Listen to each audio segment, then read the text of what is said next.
To fix an aroma rice cooker that's not working, several possible reasons should be considered.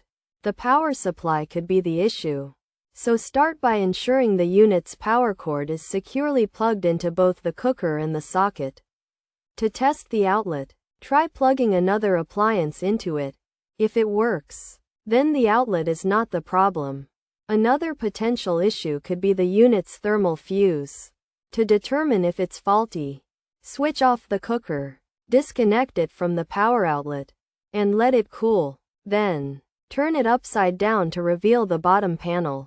Remove the screws, and extract the panel to find the thermal fuse, which is usually rectangular with 2 wires connected near the heating element.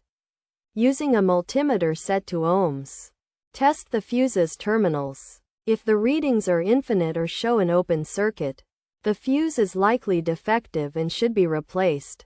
By checking the power supply and thermal fuse, you may be able to identify and fix the issue with your aroma rice cooker.